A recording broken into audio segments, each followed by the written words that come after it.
with some Stray. It's been a minute since we've played this game, but we are back with it just the same. And if I remember correctly, I was stuck on some form of puzzle, or wasn't sure where to go, so don't be surprised if I look up some sort of guide to know what to do here. Alright, there we go. Let me just make sure everything's running right in Discord.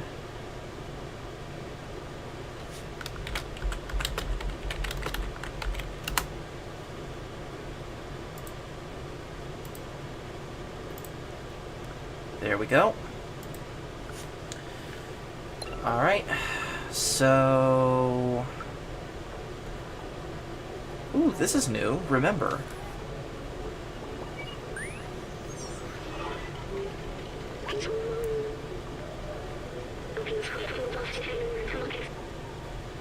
Plants that thrive without sunlight. Funny enough, that actually already exists where I work.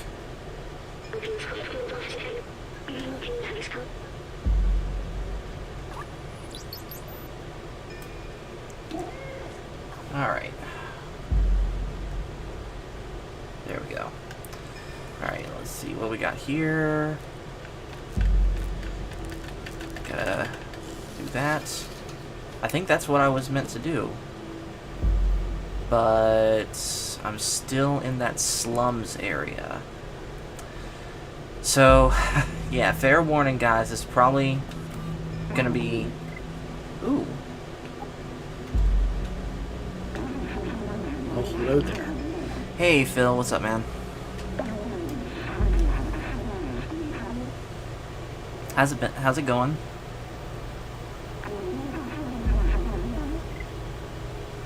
And hello in the chat to Brandon, Looney Tunes fan 2000. Thanks for joining. All right, so I gotta find a blanket. What's this way? Oh, you just scratch at the door. Okay. All right then.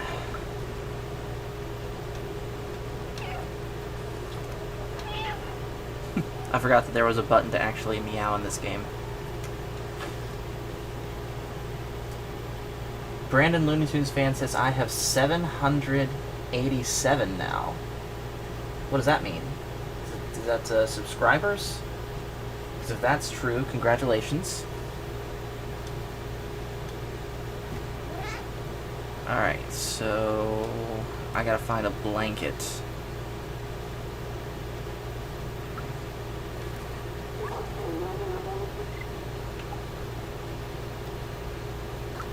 Okay. So I gotta find that so I remember from last time that one character that makes scarves and blankets, and I gotta go, I guess, find them. So...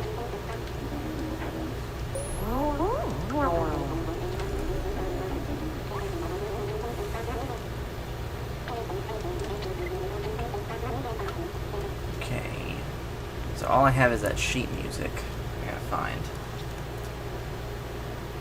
Phil, are you there, man? I see that you're in the Discord, but but you are really quiet. Anyone there? Can you hear me? Hello? Hold on 1 second. We're having some technical difficulties, folks. Give me a sec. New? 1 second, Phil.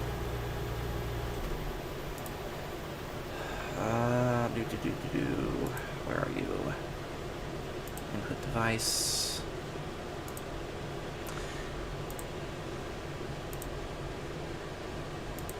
Alright, can you hear me now, Phil? Yeah, now. Okay, good.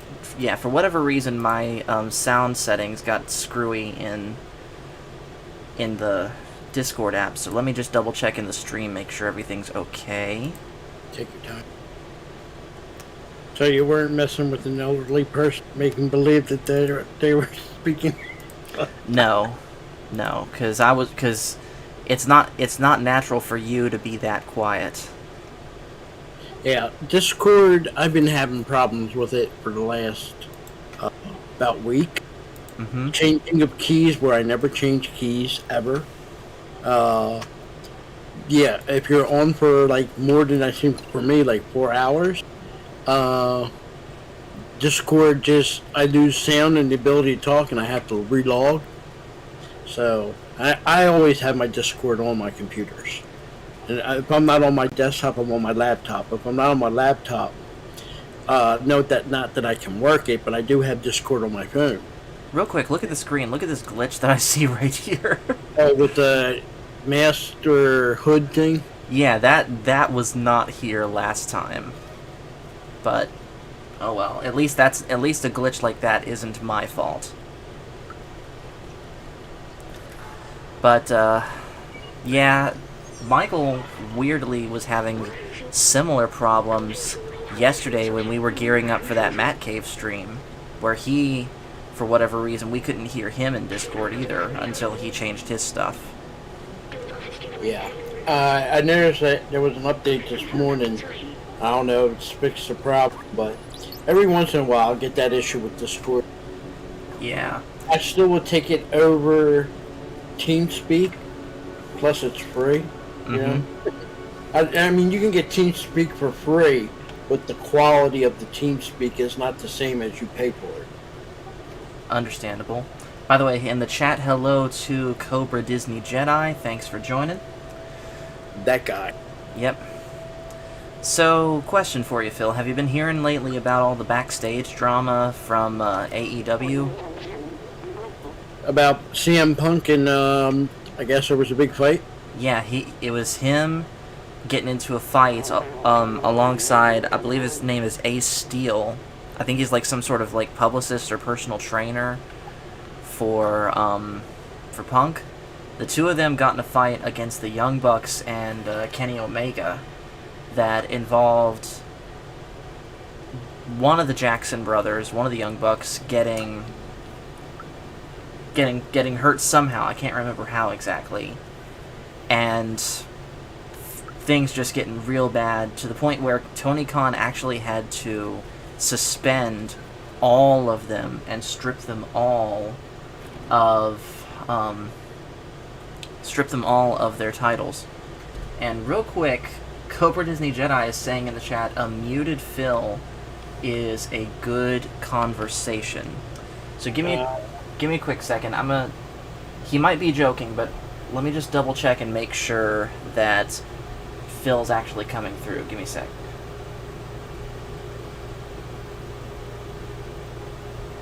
Is a good one of the Jackson brothers, one of the Young Bucks, getting hurt somehow. I can't remember how exactly. And things just getting real bad to the point where Tony Khan, I think he's like some sort of like publicist or personal trainer. I noticed that there was an update. Okay, so Phil was coming through the stream. Okay, so nothing's. I would say that what Cobra Disney Jedi is doing is reverse elderly abuse. He's abusing the young people. And that's what I'm sticking with. But as far as that incident and what's going down in AEW, these people need to realize that jobs are not that quite freely in wrestling today. That is true. I don't care if you're CM Punk or whoever you are, but the guy who's running the company or whoever's in charge needs to suspend them, sit them down, and look. You're working in an environment where confrontation and aggression is wrestling. So having people hot-headed is not going to be unheard of. That happened before. We talked about Arn Anderson and Sid Vicious. Yeah. That's extreme. Add but it has happened. Add on to that fact that AEW, compared to even WWE in the Triple H era, is far, far, far less scripted than AEW is. True. So and then there might be people naturally thinking that this is Paul fake, that this was just to get attention. I don't think when it comes out like the way it comes out and you hear what's happening, this is a script. Right. I think there's an actual confrontation. And sadly, at any place, any job, this tends to happen. But especially like football is aggressive, wrestling is aggressive, hockey is aggressive. The thing is, aggressiveness now, like you've seen in hockey, back in the day, you've seen people take the hockey sticks and use them as weapons. Yeah. That's uncalled for. You can't do that. The skate, especially a skate, that's yeah, that's a knife right there. Yeah. So you really have to come down hard on that. Fist fights, fisticuffs. That's going to happen. You might have to say something or punish, but the best thing they could do is if there's a fist fight, let them have it. Let them go at it. That's fine to me, but you do punish. But when you get to like the Arn Anderson, Sid Vicious type deal, yeah, that was a little too much. Oh, something just happened in Discord. Let me see what that was. Or sorry, just in StreamYard. What was that? Ooh, we got a follower on Twitch. Awesome. So, ZenitZun9 has just followed us, so thank you. And I just realized we're in the wrong thing, so let me change that.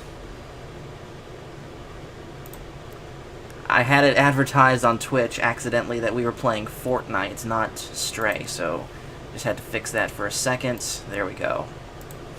You'll have to be punished. I know. But anyways, though, it's a shame, but it's also kind of fascinating because we're literally seeing play out the pros and cons of which is better. Letting pretty much your wrestlers say whatever they want and risk having heat like that, or script them to avoid stuff like this but take away their freedom. And it's hard to call it on that. It is. I mean, you can run with it, but sometimes they did run with it. If you remember Chris Benoit and Kevin Sullivan was in charge of the promotions, even though Eric Bischoff was technically the head. He did the storyline where Woman and Chris Benoit run off to Paris and fall in love. And lo and behold, it was a script that turned into reality. Yeah, and the silly part is, Kevin Sullivan has no one to blame for that but himself. But you know what? I give him credit for being professional during them 2 years. I mean, even after that happened, he still ran with the story. He was still focusing on his job. So whatever his feelings about his real-life relationship with Woman, leaving him for Chris Benoit, he didn't make a hoopla about it. He just kept on going. Yeah? Wow. What's up, Crit? Hello, Kurt. Hello. So right now, Crit, what we're talking about is all the backstage drama with AEW involving Punk and Kenny Omega and the Young Bucks. I didn't hear about that. And I had just said that pretty much what we're seeing play out right now is both the pros and cons of either letting your wrestlers say whatever they want and risk these high-tense situations like that, or script them to avoid them, but losing some of that spontaneity in the process. Do you guys remember in the WWE where, what was her name, Lita was going with Matt Hardy, and that whole drama developed, and then they decided to run with it as a storyline, kind of similar to where she cheated on Matt Hardy with Edge? Yes. Yes, I do remember that. That, to me, was a bad idea in so many levels, where we know that Matt Hardy, first of all, he ended the relationship, but he didn't want to go with that storyline because it was too personal, and I can see that. But they kind of put his job on the line to do that. I remember they attempted to do something similar with Ric Flair in the WWE when he got pulled over for DUI. I don't know if you guys remember that. That was like 2006, I think. I actually hadn't heard about that, but then again, it's Ric Flair. I'm not surprised. That was during his little stunt argument with Edge. Edge was making fun of it. Sometimes you can run with a real life incident, and sometimes you can't. And particularly if you're going with CM Punk, we know about the incident that when he left. Let's just say the WWE wasn't happy when CM Punk married what's her name? AJ Lee? AJ Lee. Why? And I think for them, they already knew that CM Punk was kind of drifting away, and they didn't want him to take her. So when it did happen, you notice he went, but nothing was said. And then AJ Lee, like a couple weeks later, was gone. Unfortunately, I think even if she wanted to stay, WWE wasn't going to let. Let's put it, Vince McMahon was not going to let her stay. So, yeah, because like I said, after he left, and you never heard the reasoning why, the real reason. I'm not talking about the script reason. But then a couple weeks, like I said, AJ Lee, she just disappeared. You know, didn't hear nothing, no reason why or anything, gone. So, and anybody can tell you, Vince McMahon can be petty. Oh, yes, he can. But I think for wrestling today, real life incidents should be left alone. Don't try to make a script with it and run with it. Tends to backfire more than it is. It doesn't give enough promotion for it. You're right. By the way, Cobra Disney Jedi saying, I need to go so I can get my rest for Cobra Kai. Alright, man. You have a good night. Alright, what was that notification? Let's see if I can pull it up on my iPad. Events. Ooh. So, on Twitch, user 233CBV has just followed us. Thank you. You'll never be the same. That is true, especially listening to the conversations we have here. Yeah. Oh, by the way, and I agree with Kurt. When he sent a message about we should watch. I forgot the name of the damn movie now, Kurt. You just said a no word. Yes, you did. It's true. Okay, it's me. You know, slips out every once in a while. But Clash of the Titans. Clash of the Titans. Yes. Yeah. You need to see the original first, and then the other two. I like the I new. don't think he needs to see the remix. Don't like the remake. You don't like the remake. Don't the remakes have Liam Neeson in them as Zeus? Yes. I want to see that because Liam Neeson's awesome. It's just another soulless CGI remake. I watched some of Pinocchio this morning and I stopped it. It was just so soulless. That There's one a Pinocchio on 30-second scene where Pinocchio smells crap on the floor, horse crap, and Is this what? the new one? Is this the new one? This is the one with Tom Hanks. Why? And the CGI is like so creepy. Oh, and this is the same guy who made Roger Rabbit. He made this movie. Yeah, Oh, that man. is a How- hard pass how- for me.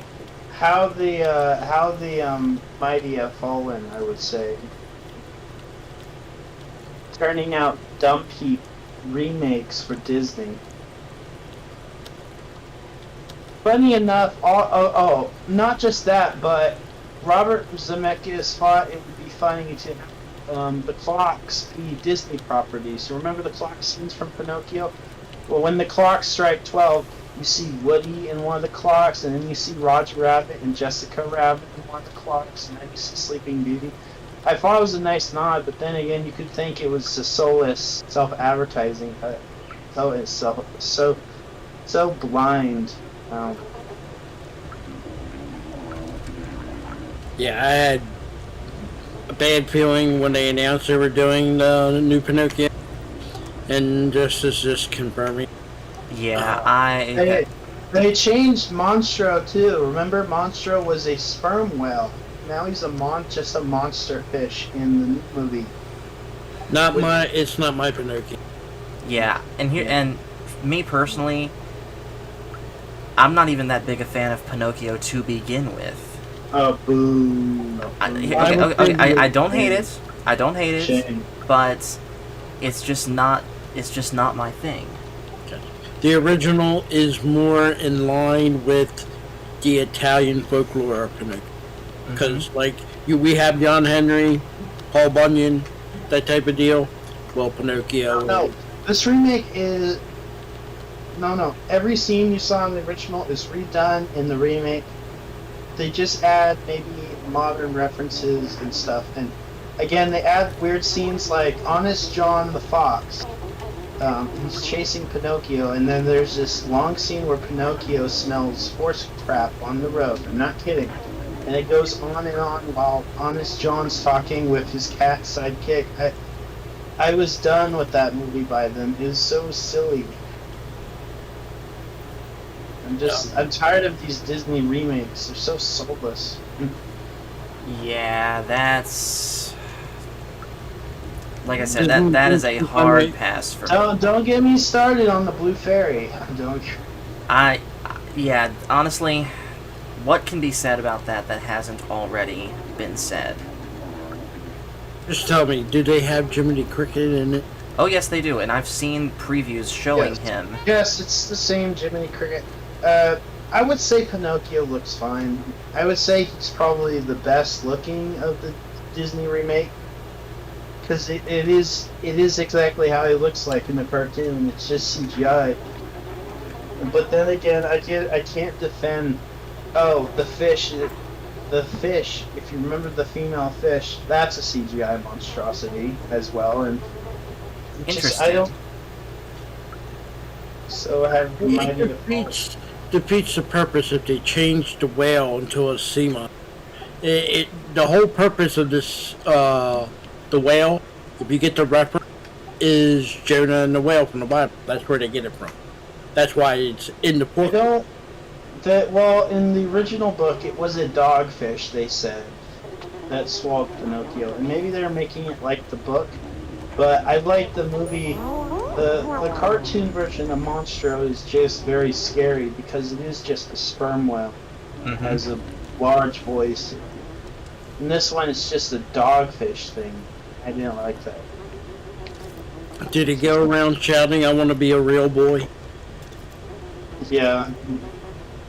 Hello, everybody. At least they kept that. And they didn't make him gender neutral. Let's just say that. It could have been worse. It did make the Blue Fairy black and balls. Really? Right? You're joking. I'm not joking. You want to see a picture? Please, no. You'll ruin my love for Pinocchio.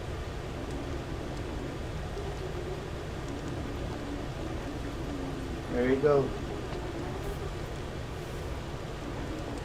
Really? Why? Why?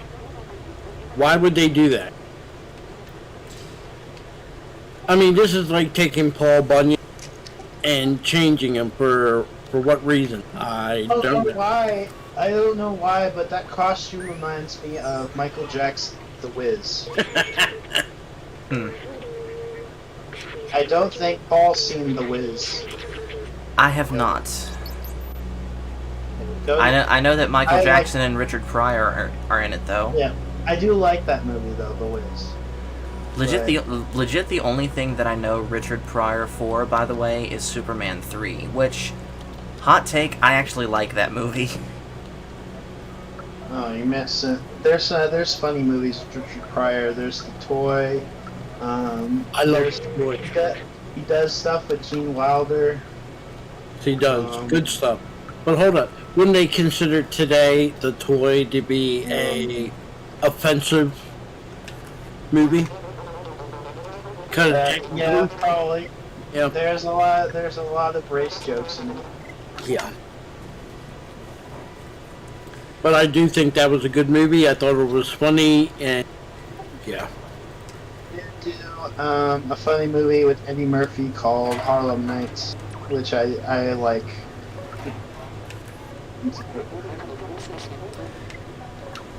Okay, now I really am lost because there's a certain person I'm trying to find that isn't where he's supposed to be, at least according to this guide I'm looking at. My favorite Richard Pryor movie is Brewster's Millions. That was a good movie. Yep, that's my dad's favorite movie, he said. So, kind of changing the subject, since we're talking about Richard Pryor, who do you guys think is the greatest stand-up comedian of all time? Stand up. For me, it's gonna be Robin Williams. Robin Williams he wasn't really stand up though. He did stand up specials, but he was more of a TV comedian, movie comedian. But he could consider, but I could tell you there are funnier stand-up comedians out there. I'm old school, and I know if you guys did see him, it was past his prime when he was doing stand-up comedy. But I would still say Jackie Gleason. Jackie Gleason's up there. The only thing I know Jackie Gleason from, and please don't shoot me for this, Phil, is Smokey and the Bandit. Well, that's a good movie. It is. I loved all the Smokey movies, but there's a lot of movies out there that he did that were funny. Like I said, the Richard Pryor one, Toy, that one is awesome. Maybe not for today's audience because they will misinterpret it, but as Chris said, it is a good, funny movie.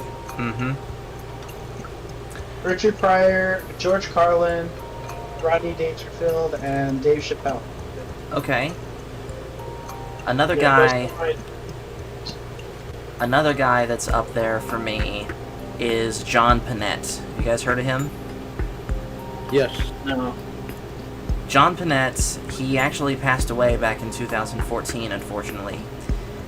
He was the type of stand-up comedian that was who was a much bigger guy, and pretty much based all of his stand-up comedy around that and around food. There's nothing wrong with that because here's the thing: some of these people like, Jack Foxworthy, he did If You Want to Be a Redneck. He found his niche. Larry the Cable Guy does all Southern jokes. But my favorite today, and I don't think he gets enough credit, maybe because of his puppets. I love. There you go. Right away. There's nothing he does that I can say is bad.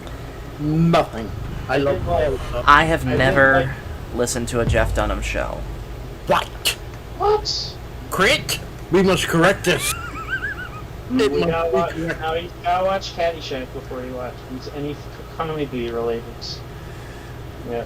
And I'll throw you a bone, Phil. I will watch. You don't have to, Crit, but I will watch both Caddyshacks. No. Yes. I will tell you this. Yes. Final answer, Crit. When I work with Star Trek 5, I'm serious. I do like Star Trek 5. But as far as Caddyshack 2, Paul, no. I'm joking when I say that. It's just No. role playing.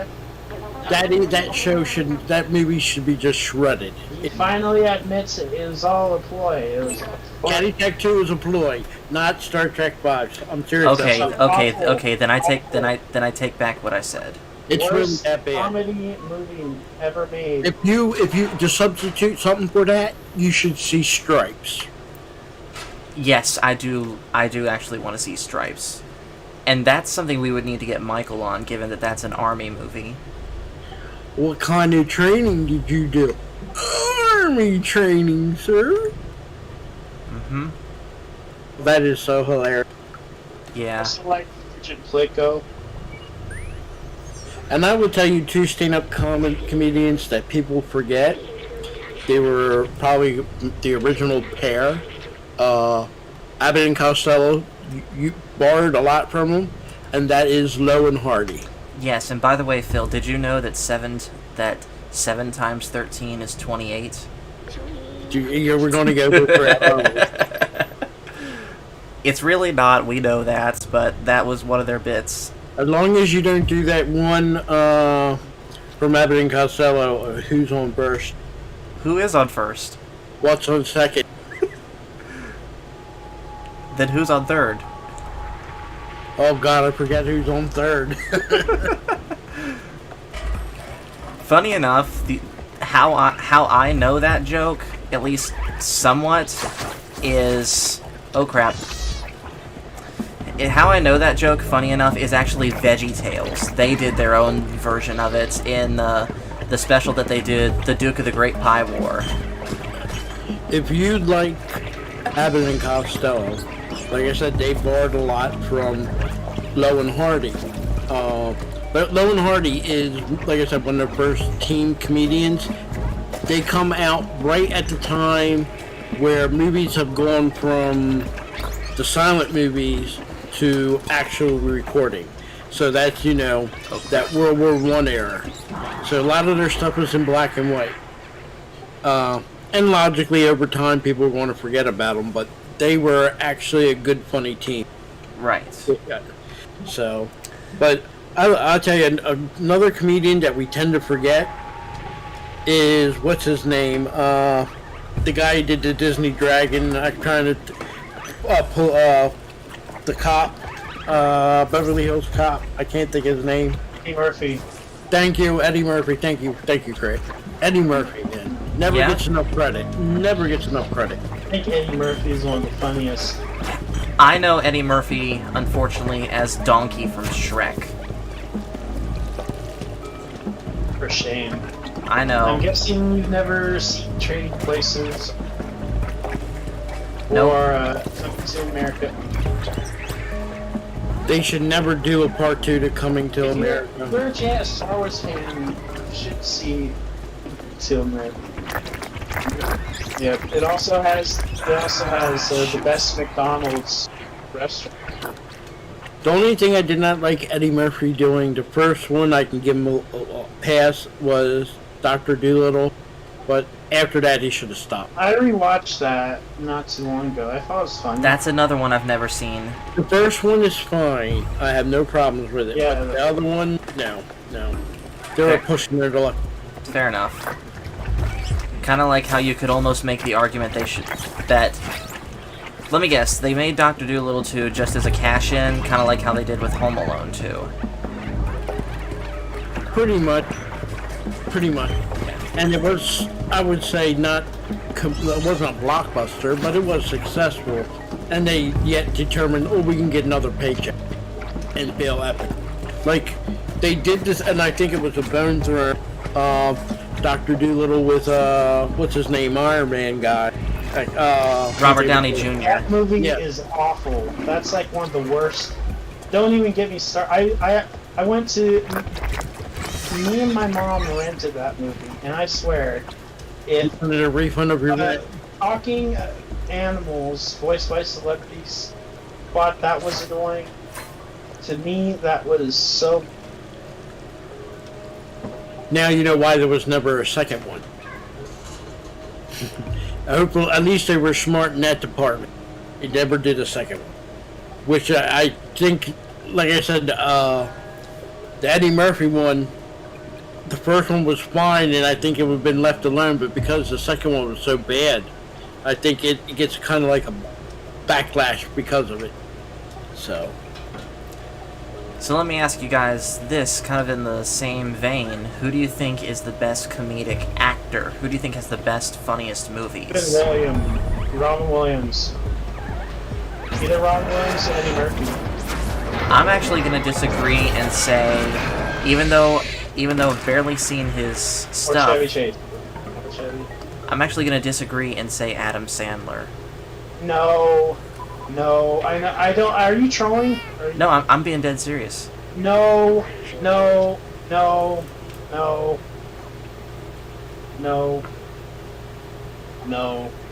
one more now. Yeah, no. Mm. I think even Phil would. Yeah. I will tell you, the man that doesn't, he gets forgotten that he was a comedian. If you think What's his name? From no offense, Batman. Paul, but if you think Adam Sandler is the funniest movie comedian, then you haven't watched a lot of movies. I say. Are you that surprised? For me, it would be Mr. I forgot his name. Come on, correct. The original Batman from the movies. Michael Keaton. Michael Keaton. There's that one. What? Yes. He's When fine. he did that one where he played the dad that stayed at home, Mr. Mom. That was funny. That was really funny. But there was the one he did with Dan Aykroyd. I think it's Doctor Death. That one was super hilarious. Hold up, Dr. Death was a No, wrestler. Steve Martin. Steve Martin or Jim Carrey. What am I thinking? All right, Those. all right. All right. I had forgotten about Jim Carrey, so I'll take back what I said about Adam Sandler. Jim Carrey is the funniest comedic actor, except for what he did as the Riddler in Batman Forever. That's just downright annoying. I will blame him for Mask 2, even though he wasn't there. I just blame him. Well, think about this. If we got Mask 2 that's starring Jim Carrey, it could have been infinitely more better than what we actually got. Slightly describe his career. Are you sure? Slightly. Even if he was to do it slightly better, that just was just a hard. Yeah. Mask 2 could never been made. But Crit's right. Sonic did revive his career, and we've said it before, Crit, and we'll say it again. I'm sincerely hoping he's there for Sonic 3 just to close out his career on a high note. I will say this guy, but you guys are going to get mad at me, but I'm going to say it. But let's cancel everything he's been doing in the last 10 years. Tom Hanks. Tom Hanks. Don't. Though I do not like what he did to his comedic partner in Bosom Buddies, he did him wrong. I'm sorry, he did him wrong. But yeah, I would give it to Tom Hanks. But the last 10 years, no. Yeah, I would unfortunately agree on that one. Tom Hanks. I think the Pinocchio was his worst performance. I think. There's things that Tom Hanks has been in that I do like. That naturally I do- everyone does. I do think his Colonel Tom Parker was bad, but I think for that, for Colonel Tom Parker, I think deserved that cartoon because he was a villain to Elvis Presley. He treated Elvis. Let's just say he never really gave Elvis. Some people when they make it big, especially in music, you tend to get a year off at some point. Like if you toured and did music for 3 years, you say, okay, this year I want to take a break. Elvis never got that. The Colonel would never let him stop. Even if he wanted to stop, the Colonel wouldn't let him stop. No, the Elvis movie I think did that. Like, there's a scene where I don't like some of it's fictionalized, but there's a scene where Elvis is performing in L.A. and the Colonel signs his contract against, like, when he doesn't even know about it.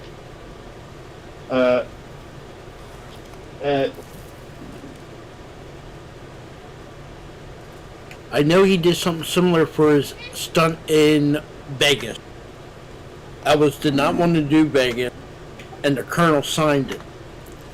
And he Hold was up. angry. So But he was what's the story here? What was going on in Vegas that Elvis didn't want to be a part of? He did not want to do Vegas at that time. He wanted a break. He wanted to go on tour. Yeah, more not just staying in Vegas, but he wanted to take a break. He wanted a couple months break, and then he wanted to kick off a world tour. Yeah, The Colonel- that's a plot line in the movie. That's what. And that really did happen. The Colonel wanted him to do Vegas because there was a big lump sum of money that was going first, not just to do it, but also up front. And the Colonel would get a certain percentage, a large chunk. I would say maybe, if not 25, maybe even 30%. No, he did half, wasn't it? It might have been half, but I know Yeah. it was a large I would watch. Okay, even though there's modern songs in the first half of the movie, I do think I would recommend Elvis because it was a good. To me, it was a very thoughtful. I will say the Jay-Z songs that are remixes of Elvis. I just think that's trying to get modern people to get. But that's only in the beginning when Elvis is in Memphis. When he gets to Vegas in the movie, it's pretty much all really good.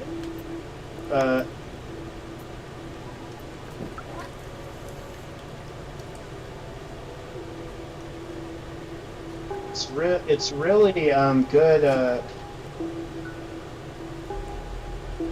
I'm not saying that Spit it out, Craig. Come on. I won't say that Elvis. It was just full on Elvis songs because he really Elvis really like while he hated doing Vegas, he kind of like doing those concerts kind of gave him therapy because he would talk to his audience and stuff like that. Yep. Yeah. I think he would, if Elvis had his way, he would have eventually did Vegas.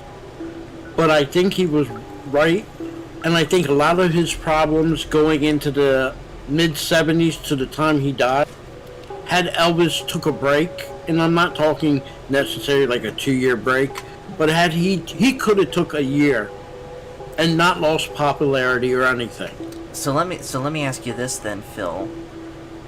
How much of that do you think contributed to Elvis's physical decline? Because if you go back and look at his Aloha from Hawaii special thing, he still looks like he's in good shape.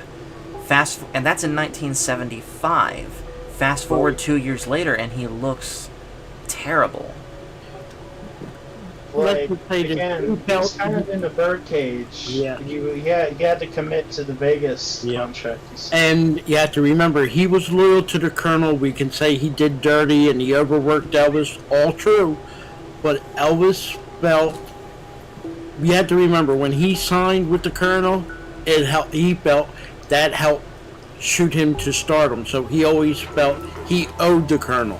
Where I think at that end part, had he listened to more people that was closer to him, in particular his father, either he could have put the Colonel in his place and say, look, I'm taking a break, that's it, talk to me in a year. But you have to remember, them managers, and you had one with the manager for Black Sabbath, who a.k.a. Ozzy marries the daughter of the manager. He Sharon. owned everything. Yeah, the father owned everything of Black Sabbath. The cars, the houses, everything. But then at some point, and I learned this actually today, rewatching the Metal Mythos that Razorfist did about Black Sabbath. Just before the Black Sabbath featuring Tony Iommi, the Seventh Star album, Tony Iommi bought all the trademarks to Black Sabbath, which makes it kind of strange why they would ever go under the name Heaven and Hell. Like Here's the reasoning for this, and both reasons. Give me a second, I'll explain. When he bought all the rights back to Black Sabbath away from Shannon's dad, okay?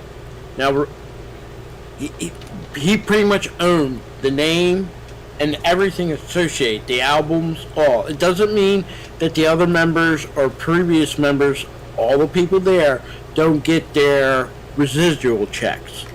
But he was the sole owner up until Black Sabbath did their reunion with Ozzy, and the one in '99. I believe so. It might have been in the year later. Ozzy fought to get everybody back to 25%, which means Tony Iommi, who bought everything, in order to comply and keep it going, he had to give up 75% ownership, which he paid for free. And he did, which gives him credit. He did give the other guys back their 25%. When it came to Heaven and Hell, you had to remember, technically there still was Black Sabbath. they couldn't run two names under Black Sabbath.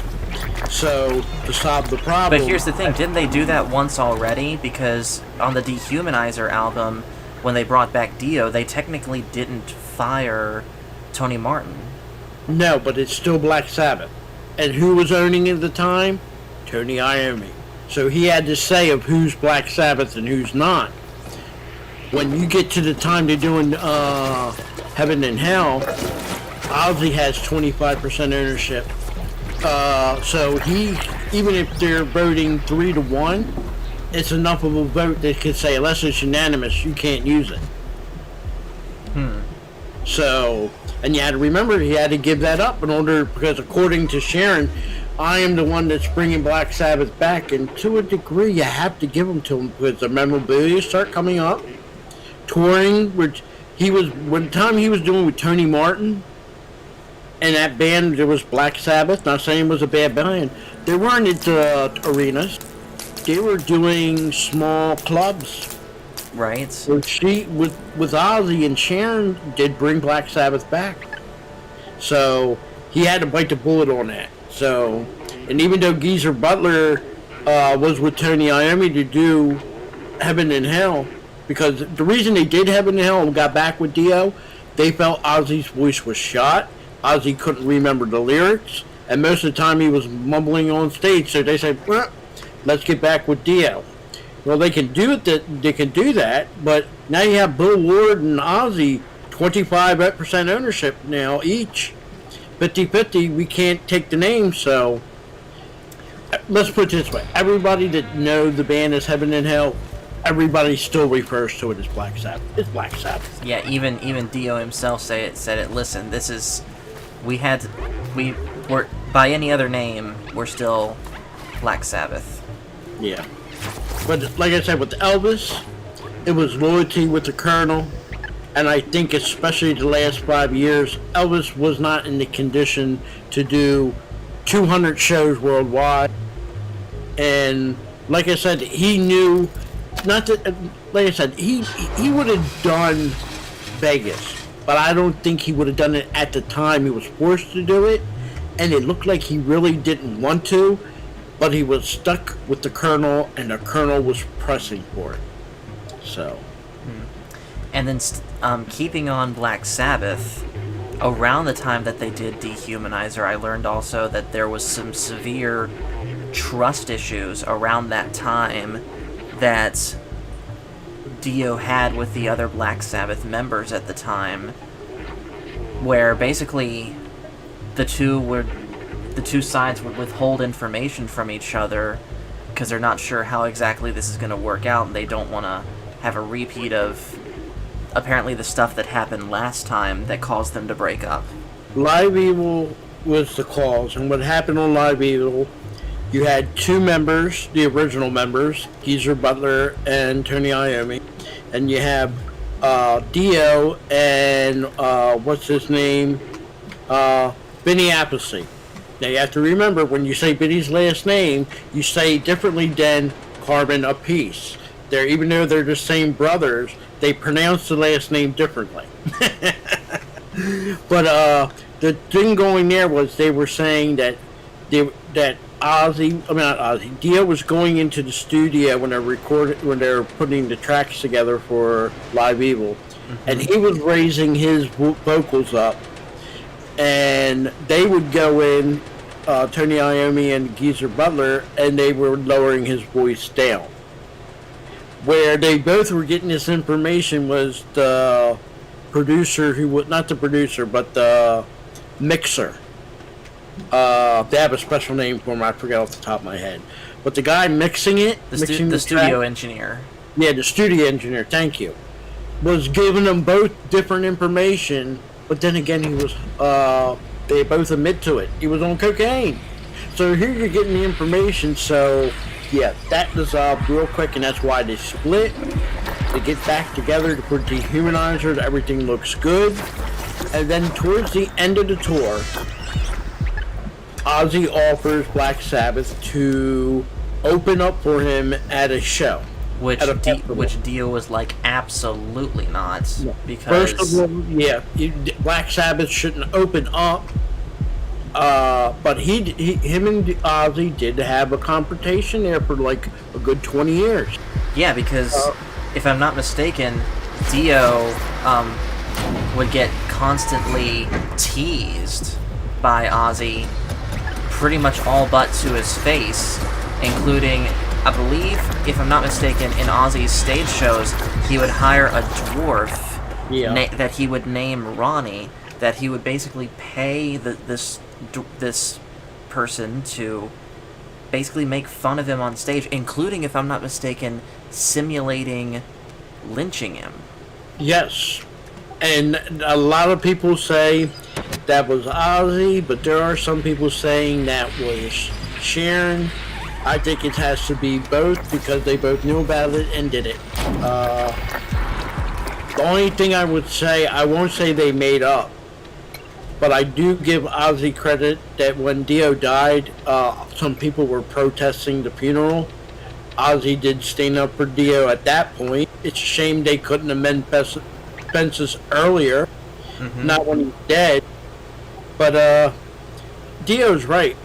I wouldn't have gone from opening. Think about it. You're opening up for a former singer of a band that you're in. It's going to make you feel lessened to do it. Tony Iommi was looking to get back with Ozzy. Money's there. I'm not saying there's no money with Dio, because of course there is. Yeah. But there would be more money for them to get back with Ozzy than with Dio. And of course, there's always the inescapable truth that Dio just simply is a better singer than Ozzy, and I'm pretty sure even Ozzy knew it. Yeah, there was jealousy. But here's the thing, the last tour dates of that tour, Dio quit. They had to get Rob Halford from Judas Priest to come sing the last four of the tour. Which, if I'm not mistaken, was a better idea on paper than in practice.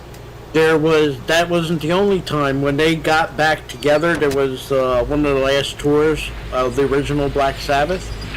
Ozzy got sick for the Philadelphia show, and they had to bring in, instead of canceling, they flew in Rob Halford to do that tour, that performance then. So he has been technically, you can call him a technical member or previous member of Black Sabbath. But here's the thing with that, though. Now, I've talked to you, of course, about my thoughts on Rob Halford, where I think he is a good singer, but the tone of his voice just isn't my taste. He is not Ozzy. He is also not Dio, for better or worse. So to expect him to sing those types of songs, it's just, why? Well, I just think because, look at it this way, even Ozzy approved of him becoming the sub for that night in Philadelphia. It's more about getting the show done, and without a hitch. Because you cancel a show, you have to remember, the band's responsible. The band has to fork out the money for the cancellation, not the promoter, not the manager, not the people sponsoring, like, say, AKA Budweiser. When you cancel a show, the band's responsible. So that's the reason why they could have canceled it, rescheduled it. But that costs a lot of money. A lot of people don't realize. And to reschedule is, I know a lot of bands do it. But then again, you lose a lot of money. You're not, even when you come back, you're not going to, even if the price of the ticket doesn't change, the promoter doesn't change, the venue doesn't change. Even if you make, let's say, $60,000 that night. When you cancel and you redo the show, you might make $60,000, but you don't break even because you had to pay the cancellation fee, refunds, and everything. It probably cost them $100,000. So you see, you lose. So it's a lot cheaper to say, Rob Halford, come fly in. We'll pay you $5,000 or $10,000. You do the tour for that song. I mean that particular night, and bill in, and everybody's happy. you might get some pure Black Sabbath fans that want the original band unhappy, but you say at that point, I'd rather have Rob Halford than a cancelization and maybe not have a show ever. So, Fair I enough. understand why they do it. Like I said, there's a lot more involved to it than simply Ozzy was sick that night and they told him he couldn't sing. Okay. So, like I said, it's unfortunate, but you know, if I was in that situation, I'd rather have Rob Halford than to have nobody. Right. Which, fair enough. And speaking of other people from other already established bands helping out Black Sabbath, there was a song on, I think, the album called Cross Purposes that Brian May actually helped with. Brian May is good friends with Tony Iommi.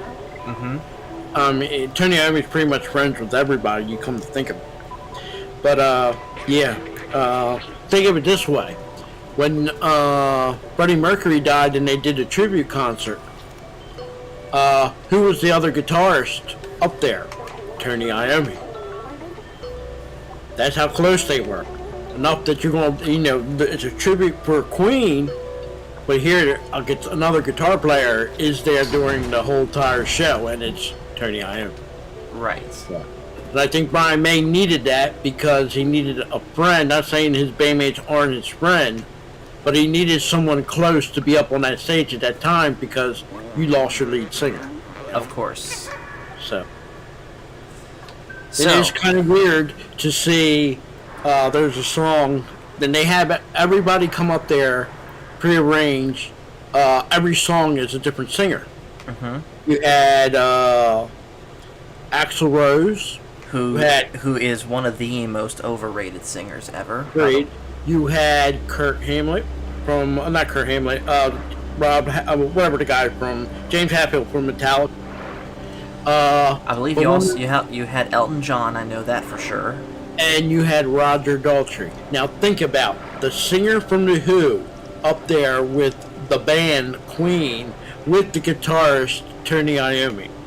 That's and wild. I can tell you that was awesome. And let me say this. Roger Daltrey, the song he sung is I Want It All. If you go on YouTube and watch that live, he does an excellent version, almost as good as Freddie Mercury. I'm gonna look this up then. It is awesome. I'm telling you.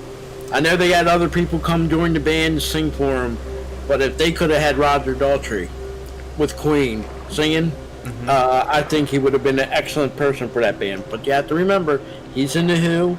They still occasionally tour, and he's quite semi-retired. Right. And I think at the very least, they should have got him instead of that Adam Lambert person. I think Queen falls into that category of Judas Priest. Let's find somebody that can sing and look, or not necessarily look, but have the same feel. You know, they got in Judas Priest, you got the one, the fan became part of the band. Same, I think this is the same thing. The person that should have filled in for Queen and did fill in the Queen was the singer from Bad Company. He was supposed to be in Deep Purple, but he didn't do it. But it'll hit me later on. What's the name of it? But right. And I know who you're talking about. I just can't think of who name. Yeah, we all get the brain fart, so there's my brain fart. By the way, just side note, funny story. I once got in trouble for saying the word brain fart in church up on the pulpit. Oh, shame on you. So here's the story behind that. You guys know that I've never been one to really care about what I'm saying. That I will say, for better or worse, what's on my mind. And that was one of those times where I was up there singing a song, messed up the lyrics, and said I'm sorry for having a brain fart there. And keep in mind, this was an old school Southern Pentecostal church that I said this in. The church that my grandfather pastored. Gotcha. And yeah. Nanny was not happy about that. I can understand that. I mean, I'm Catholic, and I had a friend of mine. He was grew up Baptist, and well, when we go to mass, it isn't the same as you going to church for service. Mm-hmm. Our Bible study is not during mass. Our mass is mass. Okay, it's totally different. So most of our Bible study is either you do on your own with your family or privately outside the church. Well, again, he's Baptist, so he's a little different. So he brings his Bible to mass, which is okay. He wants to bring the Bible to mass, and I'm trying to explain to him. And so the priest is doing a sermon. There's a point in time during the mass where the priest gives a sermon, and he start hitting his Bible. To the horror of us Catholics, we don't hit our Bibles. When you hit the Bible, it's kind of Disrespectful. yes, to us that's disrespectful. So yeah, I had to push my hands down. I said, "We don't do that here." And he was like, "Oh," and everybody's looking at him, and he said, "I just feel like I did something ultimate evil." I said, "Well, we don't do that here." Fair I mean, enough. nobody said anything to him, but they did give him the look. So, everybody's different, man. I mean, you could have went to a church service, and no one would have paid attention. But there's some church services that you go to. Yeah, Paul, you did a bad no. Fair enough. Like I said, I don't judge anybody how they do their stuff, but some things you can't. And brain part. The Lord probably got a laugh, but the people in the crowd didn't, Paul. Mm-hmm.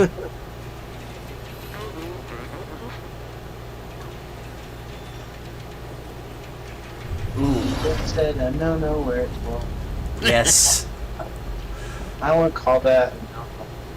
I know, and neither would I, but everyone has their own different sensibilities about that sort of thing.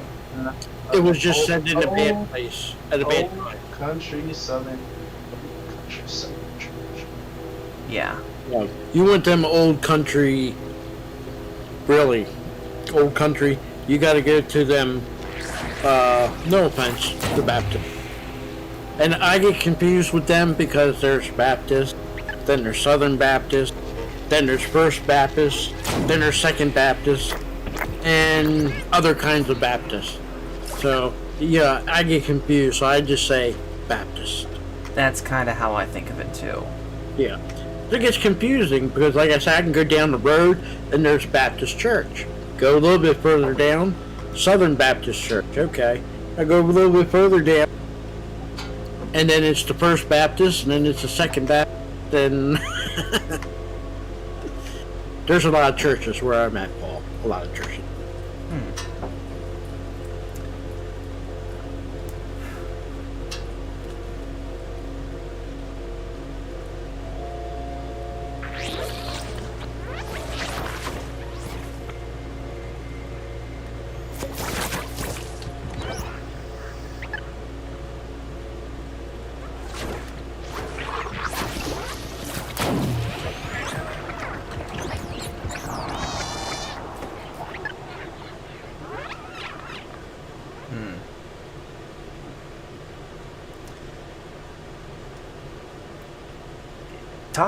Going back real quick though to our conversation about Tony Iommi and Brian May, I kind of realized as you were talking, Phil, Brian May and Tony Iommi have a very, very similar tone and playing style. Wouldn't you say so? I would even throw a little bit of Richie Blackmore with them three. Even though they do Richie Blackmore tends to be a little bit different, but there's a lot of similarities between the three. When you're talking specifically about Richie Blackmore's riffs, I would agree. Yeah. And the riff for Stargazer comes to mind for that one. And always remember this: there's a reason why Tony Iommi plays the way he does. You're right, He doesn't have because no fingertip. yeah, he has to make pretty much prosthetic ones from scratch.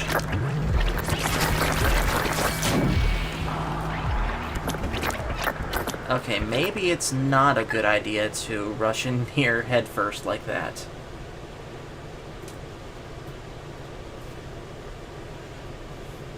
But I will tell you this: when you hear the sound of these bands, Queen, Black Sabbath, Deep Purple,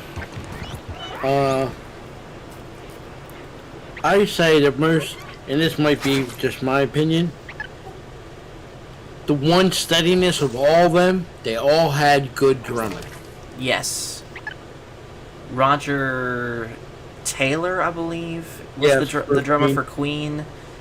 Bill Ward for Sabbath, and Deep Purple's and I can't say IAN Peace.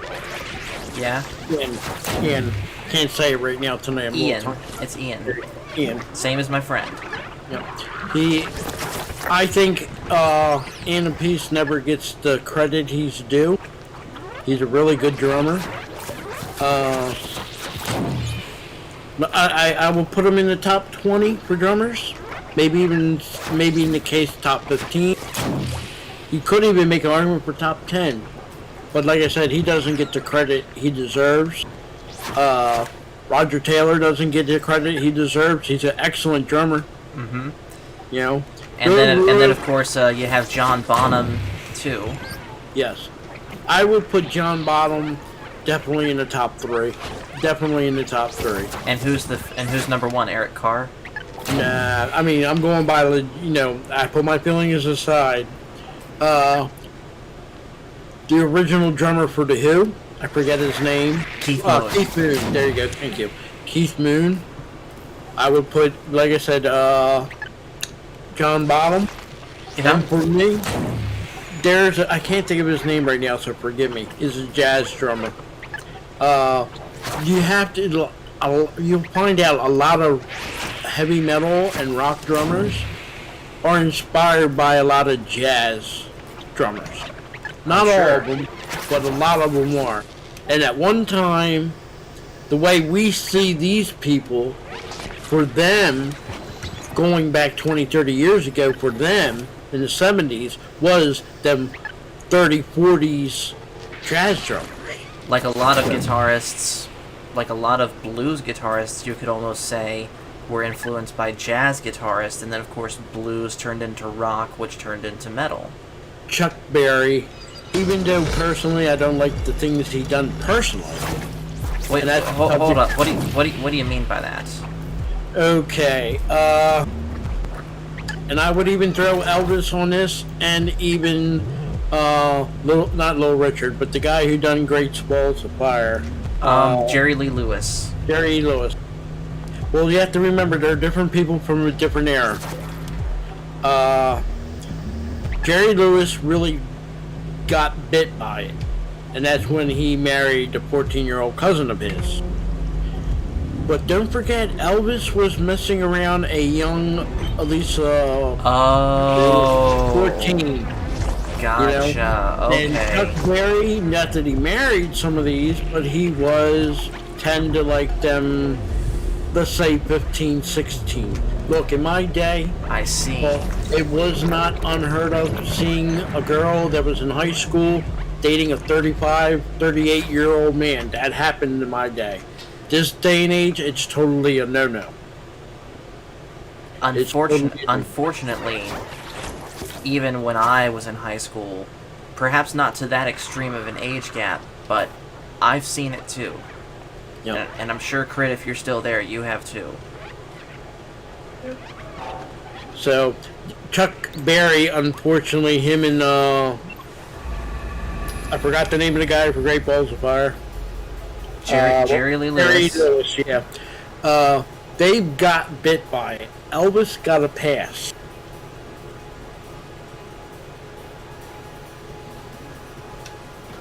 But that's one of them cases, you got to separate the man from the music.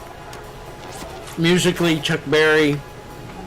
Well, then let me ask you this then.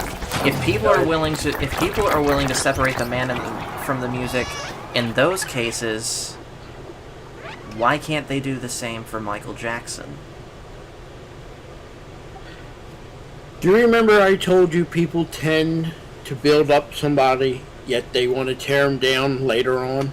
I gotta go, guys. Okay, Crit, take care. See you, buddy. Talk to you later. Later. We'll be wrapping this up soon, anyways. But do you remember me telling you, like I gave you an example, Sean Cassidy, his brother, who did the Partridge Family. He was a superstar in the early 70s, from 70 to maybe 74. You know, the first Cassidy brother, you couldn't touch him. He was that popular. Get to the end of the 70s and 80s, no one wanted to touch him with a 10-foot pole. You know, think Michael Jackson, when he came out and he was done with his brothers and he started going solo, everything was building up, and then Thriller hit, and then he blew up to the top. Mm-hmm. But by the 90s, people started to, let's say, turn. You know, sometimes people, they move away from you, but sometimes you get this backlash. They want something bad to happen. And you know whose fault that is? The media. Yes. Oh my God! Look at all those giant eyes. So I think the people were ready to bring him down. By the way, I think- Crit, if you're still there, remember when you said I should play a horror game? I think you might just be getting your wish. I personally can't say one way or the other. I don't know, because a lot of the time it's rumor. You know, what he did, what he didn't do, whatever. But you kind of seen towards the end of his life, he did more things with his kids. So when he had kids, let's just say his kids were number one in his life. So, you know, we can't, I think at a certain age and certain time, before he had kids, he was wanting kids, and wanted to be maybe, you know, friendly towards kids. You know, there's a lot of people like that. But took some of his weirdness and maybe over-exaggerated a little bit. Mm-hmm. Alright? Not saying maybe he did, maybe he didn't, but let's just say he maybe exaggerated, you know. Michael Jackson was a kid at heart. Of course. And I think when he was able to have his own kids, he didn't have to be in. So if he had a thing for sleepovers, he had his kid. If he wanted, hey, all kids jump on my bed, you know, they're his kids. You know, so I think things got exaggerated. They mixed the exaggeration with the bizarre. Let's just put it that. And they were at that point just ready to bring him down. So, Fair and enough. it happens. Like I said, tomorrow you can have the greatest politician, the greatest band or musician, actor, and then, like I said, look at Brendan Fraser. He didn't do anything, but people tend to, oh my God, Brendan Fraser got fat. Brendan Fraser looks like he's depressed. Maybe that's some true, but still, he's still doing his thing. Don't have to rub it in his face, you know? Mm-hmm. How I feel about it. You know, people tend to turn. When he was young and popular, they didn't attack him like they're doing now. So, what's in hip today and what's popular today can be vilified and turned tomorrow.